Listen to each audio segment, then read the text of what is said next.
pada saat dilakukan penyidikan perkaranya si B, tadi kan sudah ada informasi tuh bahwa si D terlibat, ada keterlibatan di situ. Sehingga kemudian kepada si D tadi itu dipanggil ke kantor kepolisian.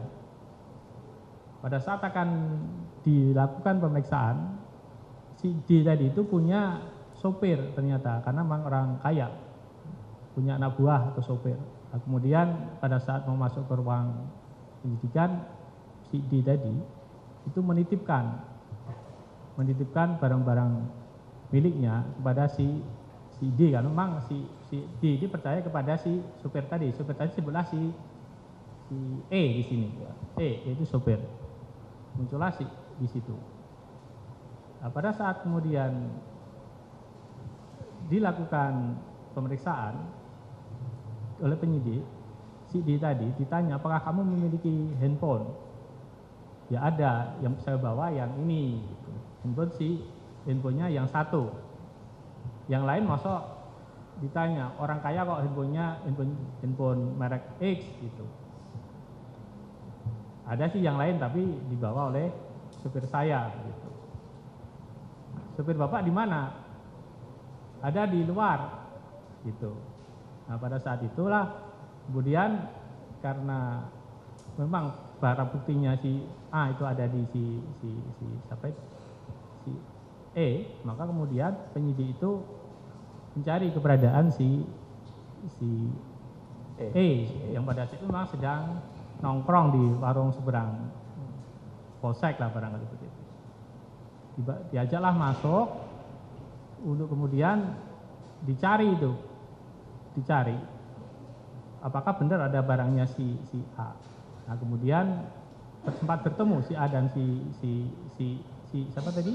E dan si D tadi. Disitulah kemudian penyidik dalam konteks ini kemudian menanyakan, apakah kamu membawa barang HP-nya si siapa itu? Si D. Ya. Enggak. Coba kalau memang bawa diserahkan aja dengan baik-baik begitu. Tapi yang itu menolak, akhirnya menolak memang. Karena menolak, maka kemudian si penyidik kemudian melakukan penggeledahan kepada si E tadi.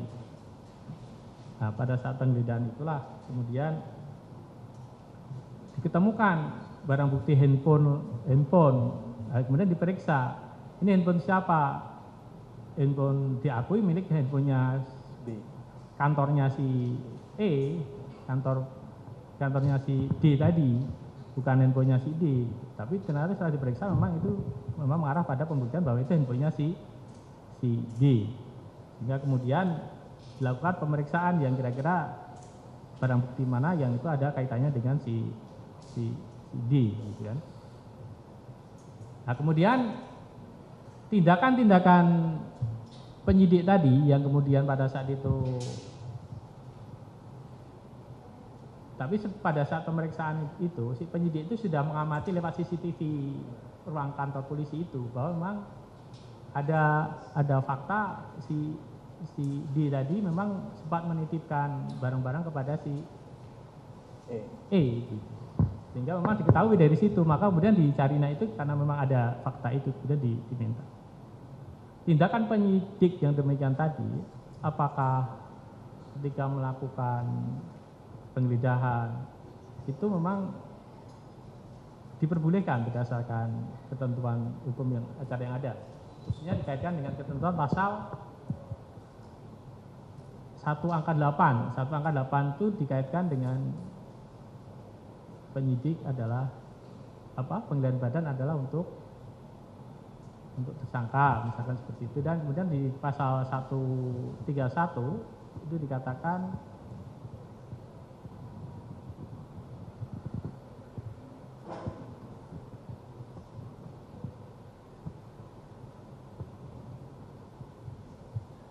dalam ayat 1, dalam hal sesuatu tindak pidana sedemikian rupa sifatnya sehingga ada dugaan kuat dapat diperoleh keterangan dari berbagai surat, bukti dan kitab dan sebagainya, penyidik dapat pergi ke suatu tempat yang dipersangkakan untuk menggeledah, kemudian memeriksa surat, buku atau kitab dan sebagainya, dan jika perlu menyitanya gitu. Jadi memang itu ada kewenangan untuk, nah, ketika ada penolakan tadi dan sebagainya, itu apakah memang memiliki kewenangan penyidik untuk itu? Ya, pertama kan kita tidak bisa memahami satu pasal itu secara tekstual aja, tapi harus dilihat secara keseluruhan. Memang ada pembatasan di dalam pasal 1 hanya terhadap tersangka, tetapi kan dalam pasal 131 itu diperluas. Jadi menurut saya pasal 131 itu memperluas objek penggeledahan. Jadi tidak harus tersangka, tetapi orang-orang lain atau apa di luar rumah atau apapun yang di luar yang dimaksud dalam pasal 1 tentang penggeledahan badan itu diperluas dengan pasal 131. Itu pertama. Yang kedua, sepanjang penggeledahan itu dilakukan menurut syarat dan ketentuan yang berlaku di dalam KUHP atau undang-undang lain tentang hukum acara yang dimaksud, ya itu sah. Sepanjang misalnya penggeledahan itu didapatkan dengan adanya izin pengadilan atau izin Dewan Pengawas misalnya kalau KPK. Dan sepanjang itu sudah didapatkan, maka penggeledahan itu tetap sah. Karena memang diberikan kewenangan untuk memperluas sebagaimana diperluas dalam pasal 131. Sama juga dengan penangkapan tadi Pak ya. Penangkapan kan pada dasarnya terhadap tersangka, tetapi kemudian sepanjang itu diperluas di dalam pasal yang lain, yaitu sekira sah. Termasuk juga penggeledahan ini kan juga bisa dilakukan dalam undang-undang lain misalnya, walaupun bukan ada kemungkinan tindak pidana. Misalnya ketika kita memasuki bandara kan kita digeledah badan kita. Nah kalau bicara hak azazi, ya itu hak azazi juga sebetulnya kan. Tetapi ketika itu diberikan kewenangan oleh undang-undang, maka di situ menjadi dasar legitimasi ada kepada aparat yang berwenang untuk dapat melakukan itu. Nah sepanjang itu bisa dilakukan menurut cara yang diatur dalam ada dasar hukumnya. Pertama ada pasal 131, kedua ada penetapan pengadilan, izin dari ketua pengadilan. Maka apa yang dilakukan oleh penyidik saya kira ya sah. Ya, Pak Prof, Pak Dokter, ya bagaimana berkenaan dengan pendapat? Jadi begini loh, orang menggeledah orang, baik tersangka maupun orang lain itu tujuannya untuk mencari apakah barang yang disita, yang akan ditemukan itu satu, corpora delik, hasil kejahatan. Yang kedua, instrumenta delik, alat kejahatan. Atau barang yang dipakai untuk persiapan tindak pidana. Atau barang yang menghalang-halangi penyidikan itu pasal 39 KUHP jelas. Kalau barang itu sudah ada pada tersangka, maka pasal 1 angka 18 itu. 1 angka 18 ya lihat, penggeledahan badan itu penggeledahan pada tersangka. Kalau barangnya ada tersangka, kalau orang mau menangkap itu kalau ditemukan tersangka, orang bawa narkoba, dikejar, tangkap, digeledah, itu penggeledahan badan pada orang tersangka. Tapi kalau dilemparkan ke orang, polisi tahu, dilemparkan, oh ini kena 118, penggeledahan itu hanya pada badan tersangka, itu bukan tersangka. Masa berhenti? Kan ya tidak. Untuk mencari relevansi apakah ini corpora delik, apakah instrumenta delik, dan jelas-jelas barang diketahui ada pada orang lain, ya boleh diperiksa. Boleh digeledah, itu polisi dalam konsep hukum itu ada voluntary dan ada involuntary. Kalau dia voluntary, sukarela monggo Pak saya kasihkan, ya dikasihkan. Nggak perlu digeledah, tapi kalau involuntary tidak sukarela mau menyerahkan, dan penyidik tahu barang ada di orang lain bukan di tersangka, ya boleh digeledah. Cuma KUHP membatasi penggeledahan badan, pengertiannya adalah menggeledah badan tersangka. Tapi tidak menutup kemungkinan menggeledah badan orang lain yang membawa hasil kejahatan atau alat kejahatan itu. Dan itu diperluas di 131 KUHP itu. Sehingga itu saling berhubungan. Oleh sebab itu apalagi penggeledahan badan atau orang atau rumah itu atau penggeledahan itu sudah disahkan oleh pengadilan dan dinyatakan tidak sah, tidak bertentangan dengan prosedur hukum, ya sudah sah. Ya. Dalam kasus-kasus yang kita perakan ini sebenarnya kan penggeledahannya sudah dinyatakan sah. Tidak usah berputar-putar lah, substansinya penggeledahan PN Jakarta Selatan sudah mengatakan sah, penggeledahan itu ya sudah selesai. Ya. Izin, kemudian dalam konteks kemudian rasio legis atau rasio tindakan dari penyidik tadi, kan kemudian memang setiap tindakan penggeledahan itu dibikin berita acara, gitu ya. Nah, kemudian memang di situ penyidik penyidik kemudian membuat berita acara sebagai bentuk akuntabilitas terkait dengan pencarian barang bukti melalui penggeledahan pada si E tadi gitu ya Pak. Nah, pada saat membuat berita acara itu kan kalau mempedomani letter lah pasal 1 angka 8 itu penggeledahan badan hanya untuk tersangka. Nah, sementara yang digeledah tadi kan memang posisinya sopir yang belum menjadi tersangka ya.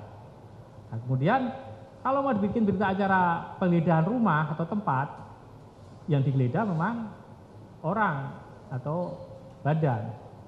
Sehingga ada dilematika dalam konteks pelaksanaan penggeledahan tadi. Apa yang mau dibikin, bunyi berita acaranya itu seperti apa? Karena memang kalau mengacu pada faktanya, yang digeledah itu orang. Tapi beritanya orang itu hanya untuk tersangka. Tapi faktanya memang penggeledahannya pada orang. Kalau rumah kan yang digeledah memang orang, sehingga kan tidak cocok kalau dibikin berita acara penggeledahan rumah. Apa lebih bagus tidak dibikin berita acara?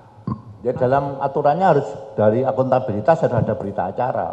Barang-barang apa saja yang digeledah dari seorang itu. Tapi boleh penggeledahan badan dan orang boleh dari pengembangan 131 KUHP itu. Boleh saja. Kalau diketahui bahwa barang ada di bawah orang lain, seperti lagi saya katakan falsafahnya adalah untuk mencari korporat delik hasil kejahatan nama instrumental delik dan diketahui pada orang lain. Sama tersangka dititipkan pada orang lain, dia mengakui ada pada orang lain, ya orang itu boleh digeledah. Untuk kalau voluntary ya diserahkan sukarela diserahkan oleh orang itu. Kalau involuntary polisi bisa punya kewenangan untuk memaksa itu, untuk menyerahkan barang itu menggeledah dan dibikin berita acaranya juga nggak apa-apa, nggak dibikin juga nggak apa-apa kalau penggeledahan orang, kalau terbentur pada normatif dogmatiknya. Tapi kalau dibikin juga demi akuntabilitas ya harus dibikin, boleh-boleh saja. Tapi bukan berarti penggeledahan badan 118 itu hanya untuk tersangka saja. Polisi sudah tahu-tahu dengan mata kepala sendiri narkoba dilempar ke orang lain, ditangkap, dimasukkan saku, tiba-tiba terus polisi berhenti, oh ini bukan tersangka, tidak saya geledah. Lalu dalam rangka mencari sistem peradilan pidana itu kan mencari kebenaran material. Kebenaran material ditemukan dari mana? Dari alat bukti apa yang dipunyai? Alat buktinya mendukung atau tidak? Dan di situ ditemukan alat bukti, masa berhenti di situ? Nah ini demi kebutuhan hukum, boleh-boleh saja menurut saya.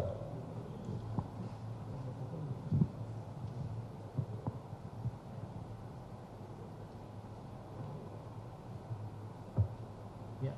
Kemudian ini ada berkenaan dengan penerapan pasal 21. Pasal 21 Undang-Undang Tindak Pidana Korupsi. Di situ ada ketentuan tentang menghalangi penyidikan yang menyebabkan terhalangi dan menyebabkan gagal. Ada dua frase, terhalangi dan menjadi gagal. Kemudian mencegah juga tuh Mas. Iya, mencegah, kemudian menghalangi dan menggagalkan. Iya. Itu termuat di dalam pasal 21.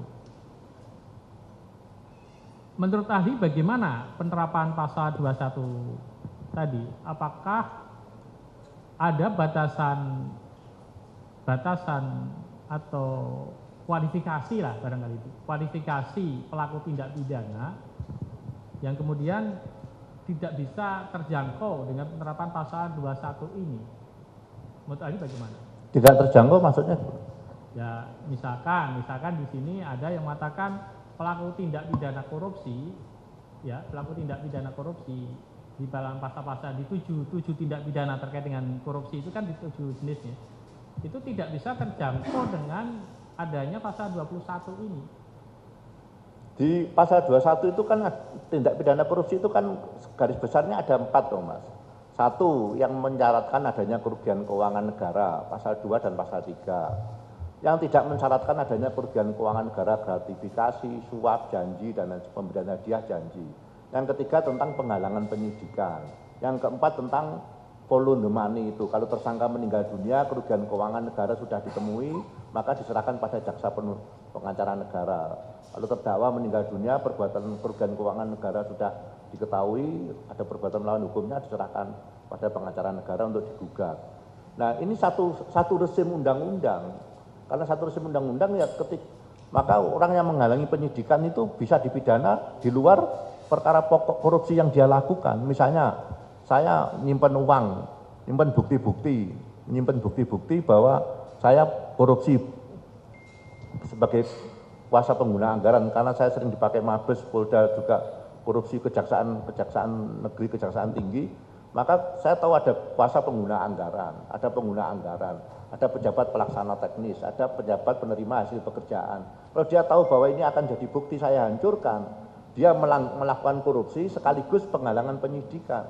Jadi dua material pattern yang berbeda karena diatur dalam dua delik yang berbeda. Korupsinya ketua kuasa pengguna anggaran misalnya bagian lelang, merekayasa lelang itu tindak pidana korupsi sendiri, dia menghilangkan semua barang bukti, ini pasal 21. Jadi bisa oleh orang yang sama, bisa orang yang berbeda. Orang yang berbeda misalnya kasus Setia Novanto itu yang pengacaranya kena penghalang pasal 21. Orang yang sama bisa saja, ini saya mau digeledah ini, maka barang-barang yang akan digeledah ini bukti-bukti saya hancurkan. Ini dua tindak pidana yang material pattern, perbuatan materialnya berbeda. Jadi bisa, tidak resim sendiri, tidak menutup kemungkinan satu orang dipidana dua perkara itu. Perkara pokoknya misalnya suap, perkaranya kedua menghalangi, misalnya menyuruh orang melarikan diri, suruh merendam handphonenya, itu kan penghalangan penyidikan untuk menghilangkan bukti-bukti. Itu Mas. Pak Erdianto? Ya, inilah kekhususan extraordinary-nya tindak pidana korupsi ya. Walaupun sebenarnya di dalam tindak pidana biasa itu juga ada ya, delik obstruction of justice ini.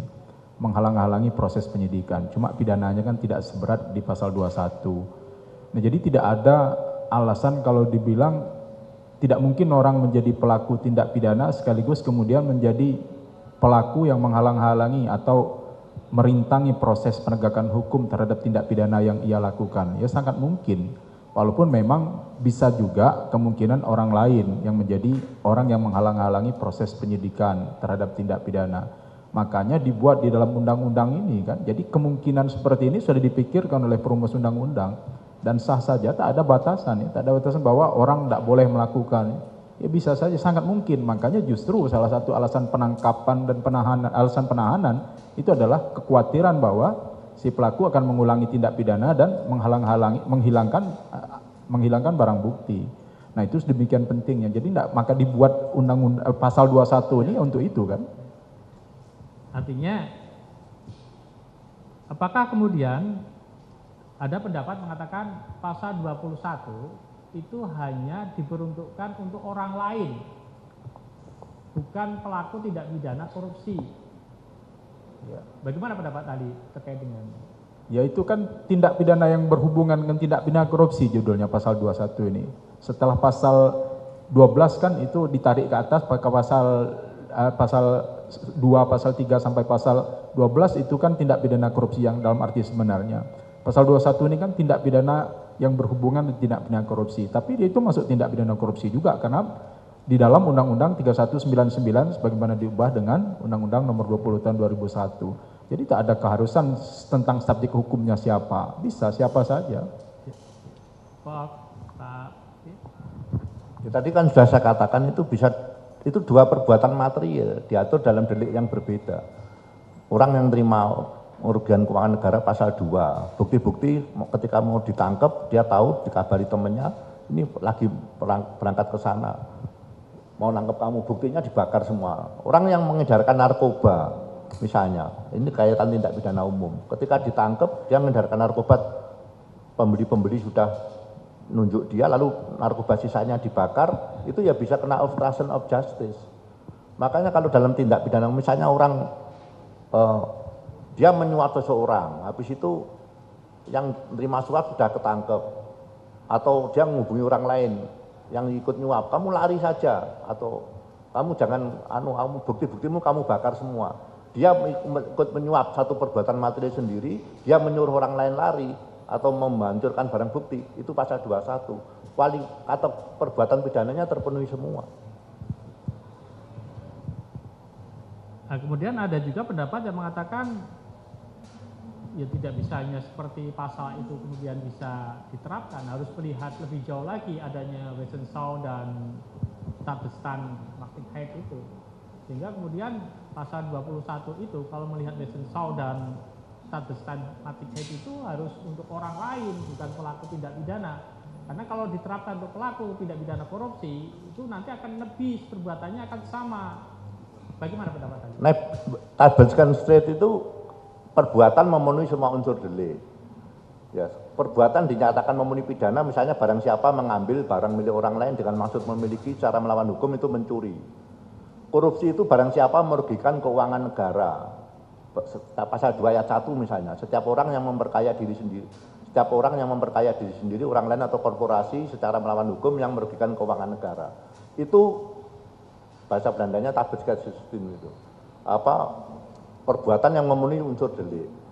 Tapi kalau orang pencuri biasa datang ke kantor BRI atau BNI, itu badan usaha milik negara, lalu mencuri motornya, itu memenuhi unsur delik. Tapi bukan begitu maksud pembentuk undang-undang itu Wetensko itu. Sehingga yang dimaksud pembentuk undang-undang korupsi itu orang yang punya ranah tanggung jawab pada barang kewenangan atas barang yang dikorupsi itu. Penyalahgunaan wewenang, melawan hukum, pemalsuan untuk pengguna anggaran, memalsu data-data untuk atau kuasa pengguna anggaran untuk menguntungkan diri sendiri. Bukan saya mencuri di kan Departemen Keuangan bawa mobil yang merugikan keuangan negara, itu mobilnya Departemen Keuangan Negara, tapi bukan tipikor, itu 362 itu yang tabesgesistem itu. Tapi kalau saya Menteri Keuangan yang menggunakan uang negara, itu Wetensko-nya pembentuk undang-undang mengarahkan ke situ. Nah, dalam kaitan ini pembentuk undang-undang sudah mengatur 2 tindak pidana yang berbeda. Satu suap, ketika dia menghilangkan semua bukti suap, pasal 21. Sudah, ini sesuai dengan Wetensko itu gitu. Ya. Kemudian pada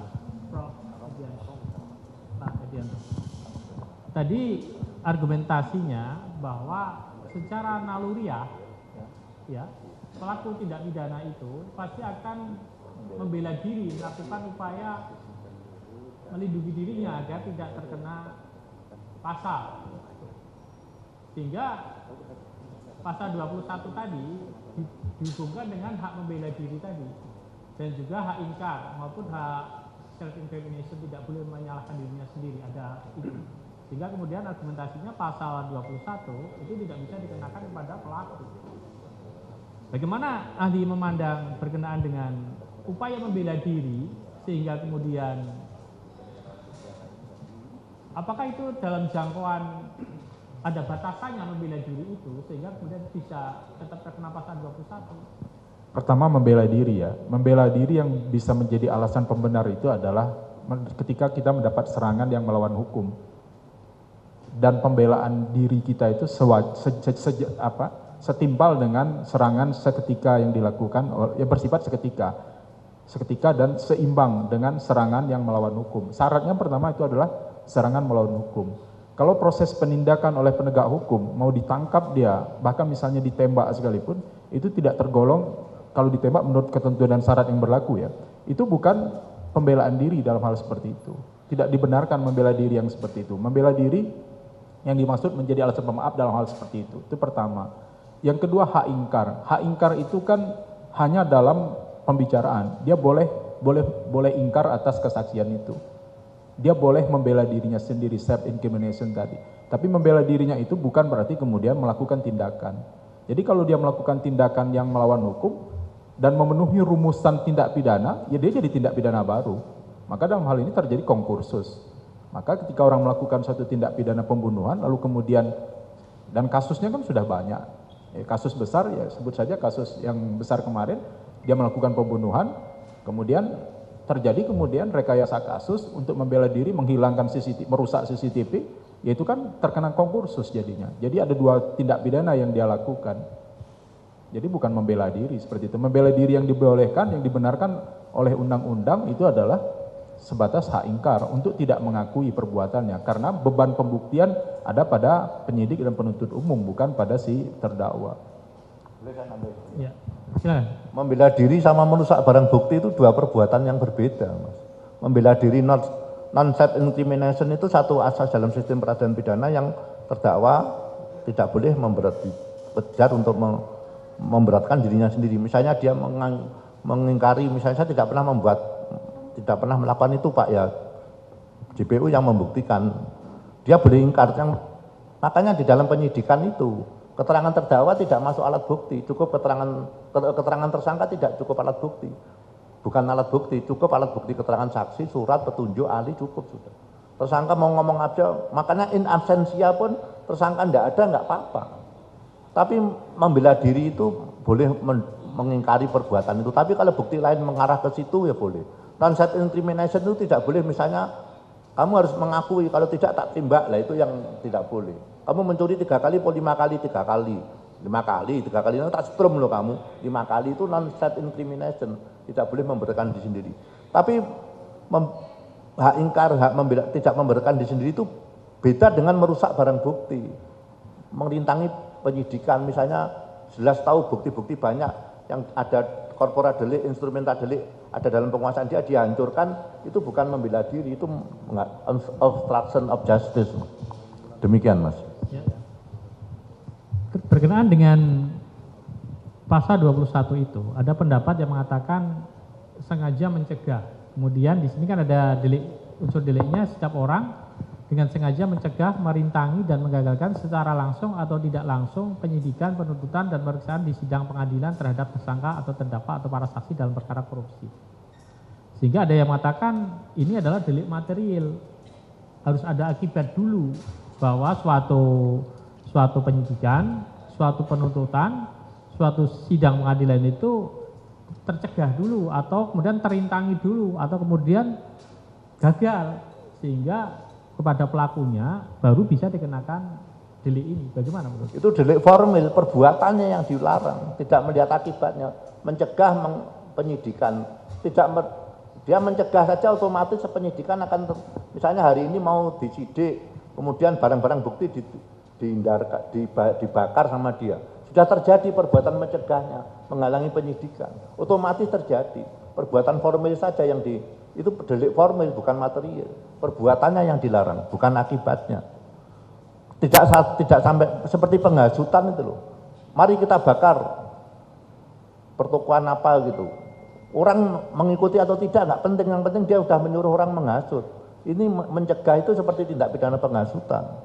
Tidak perlu dalam putusan Mahkamah Konstitusi 216 KUHP penghasutan itu tidak perlu orang merespon dengan hasutan itu, cukup perbuatannya dilakukan.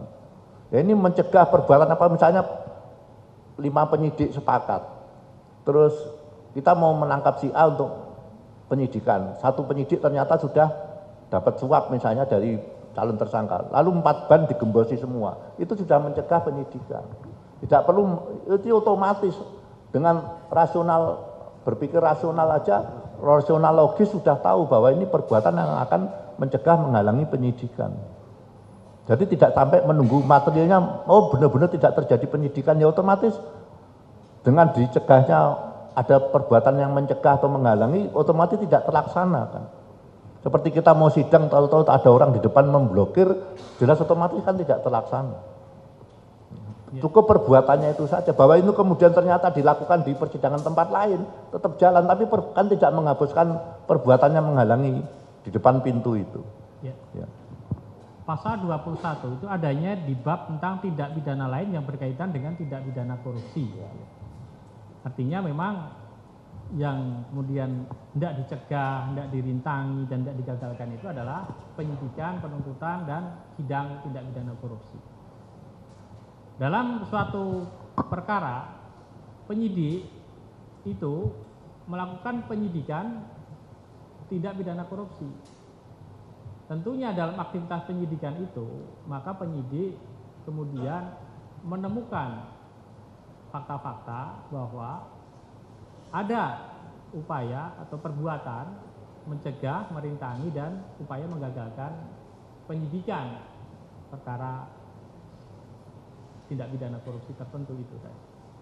Tentunya kan penyidikannya itu satu rangkaian tindakan penyidik gitu ya. Karena ranahnya penyidik melakukan penyidikan tindak pidana korupsi kemudian menjadi terhalangi. Atas adanya penyidik mengetahui, menemukan tadi pasal 106 KUHP tadi, bahwa penyidik kemudian mengetahui tentang adanya peristiwa pidana yang diduga dilakukan, maka kemudian melakukan penyidikan.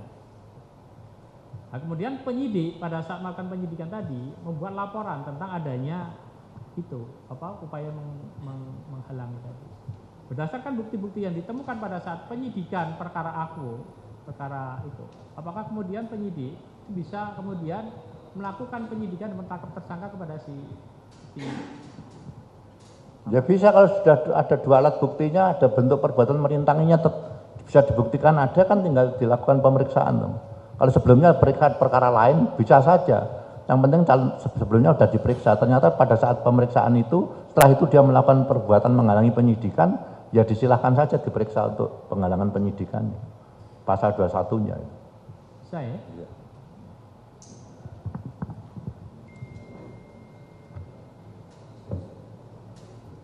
Nah, kemudian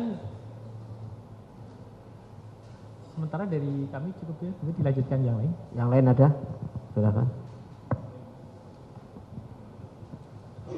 Izin yang mulia. Saudara ahli, berkaitan dengan lingkup pra-peradilan telah diatur dalam putusan Mahkamah Konstitusi diperluas selain di KUHP dan kemudian juga Perma 4 2016. Di dalam KUHP dijelaskan bahwa dalam penjelasannya bahwa upaya pra-peradilan adalah sarana pengawasan horizontal terhadap penyidik. Bagaimana pandangan ahli berkaitan dengan penyitaan dan penggeledahan, di mana dalam penggeledahan diatur juga dalam KUHP bahwa ada penggeledahan yang dilakukan secara mendesak. Dalam keadaan mendesak itu penyidik penetapan dari pengadilan tersebut. Nah, berkaitan dengan tujuan dari adalah upaya horizontal terhadap pengawasan terhadap upaya horizontal terhadap upaya paksa pengawasan horizontal terhadap upaya paksa yang dilakukan oleh penyidik. Apakah hakim pra-peradilan memiliki kewenangan untuk membatalkan atau menyatakan tidak sah penetapan persetujuan yang sudah diterbitkan atau dikeluarkan oleh ketua pengadilan untuk penggeledahan? Mohon pandangan ahli. Proses pra-peradilan ini adalah menguji bagaimana kewenangan yang dilakukan oleh aparat penegak hukum, penyidik dan penuntut umum. Ketika dia sudah menggunakan kewenangannya yang berpotensi melanggar hak asasi manusia warga negara, maka di situ diuji di pra-peradilan. Nah, bagaimana mengukurnya? Ya menurut prinsip due process of law itu kan harus dilakukan menurut dan berdasar undang-undang. Kalau sudah dilakukan menurut ketentuan dan syarat yang berlaku, menurut dan berdasar undang-undang, maka itu sah. Jadi pra-peradilan harus menyatakan perbuatan yang dilakukan oleh penyidik atau penuntut umum adalah perbuatan yang sah. Nah, bagaimana menentukan sah? Ya kita pedomani peraturan perundang-undangan yang berlaku. Misalnya penyitaan. Penyitaan apakah sudah dilakukan penyitaan menurut prosedur penyitaan yang diatur di dalam KUHP atau peraturan-peraturan lainnya. Kalau itu sudah dilaksanakan menurut ketentuan itu, ya itu dianggap sah. Nah, termasuk misalnya proses legitimasi untuk melakukan penyitaan dan penggeledahan itu di dalam KUHP ditentukan harus izin ketua pengadilan atau KPK itu harus izin Dewan Pengawas. Nah, kalau dia sudah didapatkan melalui izin ketua pengadilan, artinya apa yang dimaksud dengan izin? Izin itu adalah melakukan sesuatu yang pada dasarnya tidak boleh.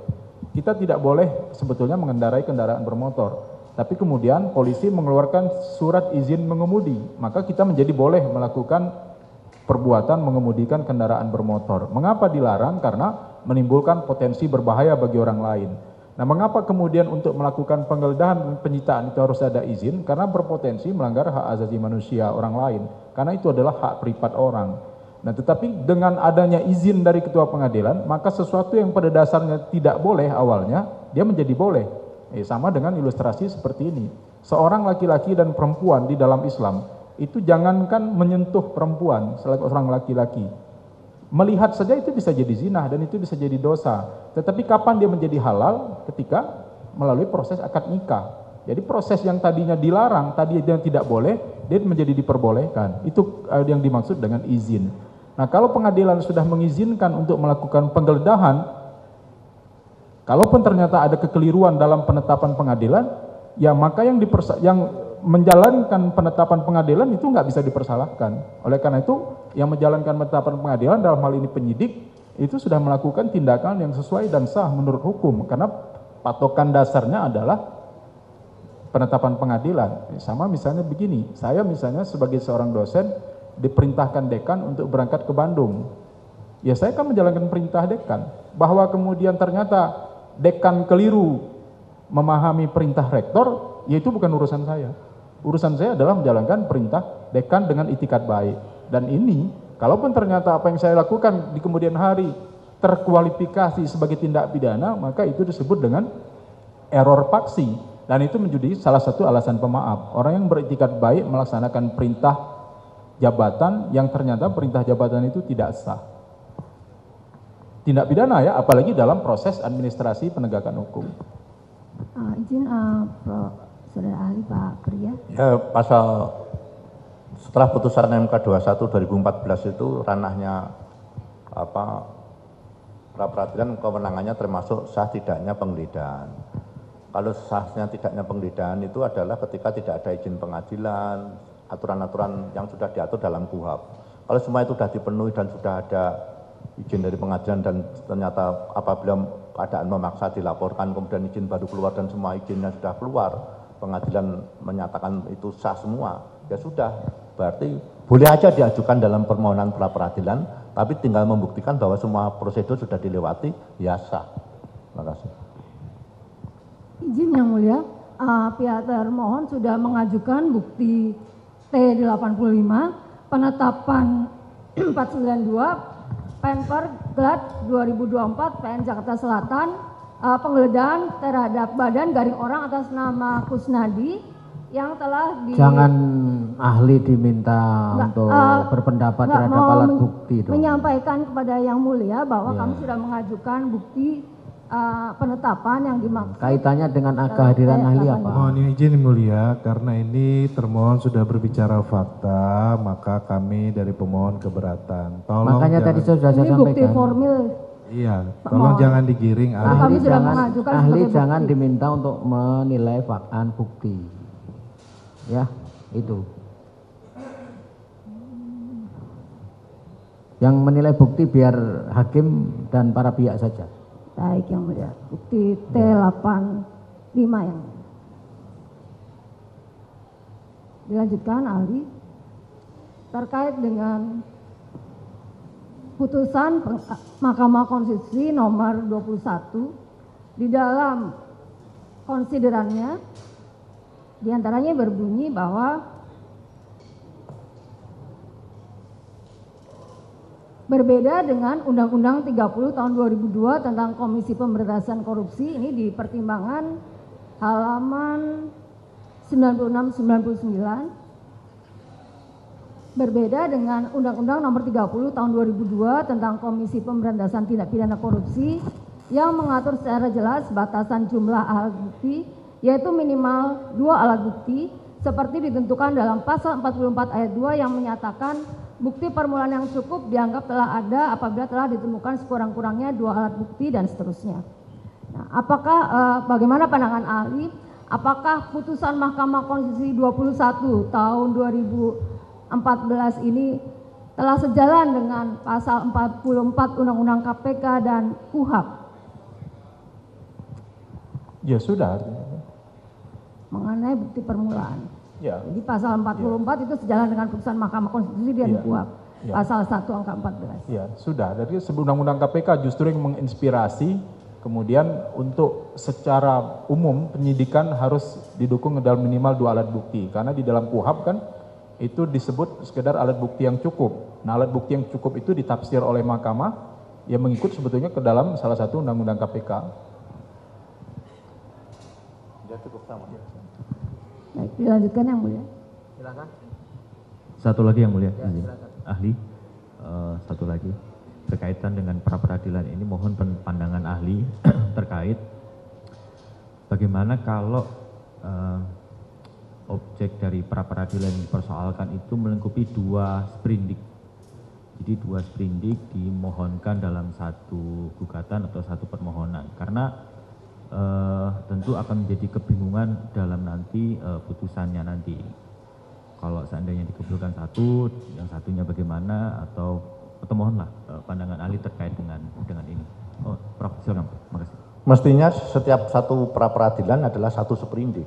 Karena pembuktiannya, penetapan tersangkanya, bukti-bukti yang digunakan ya satu seperindik. Perbuatan materialnya apa? Ini kan Perma 4 2016 kan prosedur formil saja. Formil untuk satu seperindik. Kalau ada dua seperindik, satu pra peradilan, nanti kalau satu sah, satu tidak sah, bunyi keputusannya bagaimana? Atau seperti perkara perdata gugatan yang satu mengabulkan sebagian, lalu mengabulkan yang apa seperti itu nggak tahu. Tapi ya nggak tahu kalau pengadilan ini mau menimbulkan jurisprudensi. Ya, tapi mestinya satu pra peradilan itu satu seperindik karena menguji sah tidaknya penetapan tersangka pada seperindik ini. Sehingga semua fokus pada satu seperindik ini. Kalau dua seperindik, pembuktiannya ini yang satu seperindik ini pembuktian satu seperindik ini. Ini ahli untuk seperindik ini ahli untuk seperindik ini. Lalu format keputusannya bagaimana saya tidak tahu. Mestinya satu pra peradilan itu satu seperindik. Terima kasih. Dokter, ada tambahan? Ya, ini kan berkaitan dengan apakah pemberkasannya split atau tidak. Kalau pemberkasannya terpisah, ya idealnya beda ya. Beda, misalnya gini, termasuk juga dalam penyertaan misalnya. Walaupun peristiwanya sama, tapi kalau tersangkanya berbeda dan perkaranya split, pisah, ya artinya kan perannya harus beda juga. Ya pengalaman kita di beberapa kali menjadi ahli dalam perkara pra peradilan kan seperti itu juga. Walaupun misalnya bahkan kadang dalam satu perkara yang sama, tapi pemohon pra peradilannya beda, ya beda. Misalnya ada satu perkaranya sama, tapi pemohon yang satu istrinya, pemohon yang lain adalah tersangkanya. Itu kan diperiksa secara terpisah. Permohonan pra peradilannya beda, walaupun dalam praktek mungkin untuk mempersingkat persidangan bisa disamakan sidangnya. Tapi itu perkara yang berbeda. Harusnya permohonannya juga berbeda. Sementara cukup, yang mulia kami kembalikan ke yang mulia. Masih, silakan. Terima kasih, saudara ahli. Ini melanjutkan pertanyaan dari rekan saya terkait penggeledahan tadi. Saya contohkan ada ilustrasi kasus. Ketika ada dua orang datang ke mall misalnya, terus salah satu melihat kesempatan ada salah satu HP milik orang lain itu terbuka lah di tasnya, tuh kelihatan HP-nya. Terus si A, anggaplah si A, mengambil HP milik pengunjung lain itu. Kemudian karena dia si A ini melihat ada CCTV di sebuah mall, di mall tersebut, terus tanpa sepengetahuan temannya ini si B, dia memasukkan HP yang sudah diambilnya tadi ke dalam tas milik temannya agar tidak ketahuan. Kemudian datanglah yang si orang yang kehilangan HP ini melapor ke polisi. Terus setelah dicek di CCTV, ternyata yang mencuri si A dan yang memasukkan HP ke tas si B tanpa sepengetahuan si B itu adalah si A. Kemudian karena sudah ada CCTV-nya, polisi melakukan penggeledahan karena yang calon tersangka tadi adalah si A bukan si B, kan si B ini posisinya tidak tahu. Apakah polisi bisa memeriksa si B? Karena banyak sarjana hukum juga sangat saklek dengan pasal 1 angka 17 bahwa maksud saya pasal 1 angka 18, penggeledahan badan adalah tindakan penyidik untuk mengadakan pemeriksaan badan atau pakaian tersangka. Nah, dalam kasus tadi bagaimana menurut pandangan ahli, apakah bisa polisi melakukan penggeledahan kepada si B sedangkan si B tadi tidak melakukan pencurian? Mohon dijelaskan. Ya, dari tadi saya kira kami berdua sudah menegaskan itu adalah perluasan di dalam pasal 131, maka kita nggak bisa memang memahami secara tekstual saja, walaupun memang seharusnya kan KUHP ini dia sudah jelas tegas tertulis, nggak perlu ditafsir-tafsirkan lagi. Tetapi ternyata inilah kelemahan undang-undang ya. Bagaimanapun tetap ada kelemahan pasti. Sedemikian baiknya undang-undang itu dibuat ya pasti mengandung kelemahan. Dan kita memahami di dalam praktek ya tekstual ya. Harus juga dengan melakukan penafsiran secara sistematis dengan mencocokkan satu pasal dengan pasal yang lain. Terus satu lagi terkait tadi ketika ada penggeledahan terhadap si B dan sudah dikuatkan dengan berita acara penggeledahan, surat perintah penggeledahan dan dilengkapi juga dengan penetapan penggeledahan dari Ketua Pengadilan Negeri setempat. Nah, menurut pendapat ahli, apakah penggeledahan terhadap yang bukan tersangka ini dapat dibatalkan hanya karena dia bukan tersangka? Ya, itu kan sudah ada legitimasinya ya. Dinyatakan dalam penetapan pengadilan. Artinya dia sudah bekerja menurut dan berdasar ketentuan yang berlaku. Syarat dan ketentuan sudah diikuti. Siap. Terakhir ahli, satu lagi terakhir terkait pra-peradilan berdasarkan SEMA 4/2016 itu kan hanya memeriksa aspek formil. Ketika permohonan pra-peradilan itu memasuki materi pokok perkara, bagaimana permohonan pra-peradilan tersebut? Terima kasih. Ya, harusnya ditolak kecuali dalam hal permohonan pra yang terkait dengan penghentian penyidikan ya. Nah, itu mau tidak mau memang terpaksa harus masuk juga ke material perkara kalau penghentian penyidikan. Kalau untuk menguji sah atau tidak sahnya penetapan tersangka, sah atau tidak sahnya penangkapan, sah atau tidak sahnya penahanan, sah atau tidak sahnya yang 4 ini tadi, itu harusnya ditolak. Jadi penetapan tersangka di Perma 4 2016 itu pemeriksaan formil saja. Kamu menetapkan tersangka ini, deliknya apa? Suap, pasal 21, bukti-bukti mana? 2 alat bukti ini. Sudah, perolehannya tinggal menguji absah tidak, ada korelasinya tidak. Nah, kalau sudah kredibilitasnya gimana? Kalau sudah terpenuhi, ya sudah selesai. Apakah nanti ternyata bisa membuktikan perbuatan material pelaku nanti di pokok perkaranya? Itu Mas. Nah, satu lagi yang mulia. Nah, terkait penggeledahan dan penyitaan tersebut, ini ada misalnya si A dan si B tadi bilang bahwa penggeledahan dan penyitaan yang dilakukan oleh polisi ini tidak ada kaitannya dengan perkara yang sedang diperiksa oleh penyidik. Apakah substansi terkait ada relevansi atau tidak ada relevansi terhadap suatu barang yang digeledah atau disita oleh penyidik itu merupakan ranah pra-peradilan? Ya, kalau penggeledahan itu kepada orang digeledah tidak menerima penggeledahan, dia pemohon. Kalau dia tidak digeledah, ya dia tidak bisa mengajukan sah tidaknya penggeledahan, wong dia tidak digeledah. Yang digeledah siapa? Ketika yang digeledah tidak mengajukan, ya dia tidak bisa pihak lain mengajukan sah tidaknya penggeledahan. Untuk sementara cukup yang mulia, terima kasih. Dari kuasa termohon semua cukup? Cukup. Baik. Saya usulkan dulu kepada kedua belah pihak. Ini kan sudah masuk jam makan siang dan untuk isoma. Apakah dilanjut sampai kedua ahli selesai atau kita break dulu?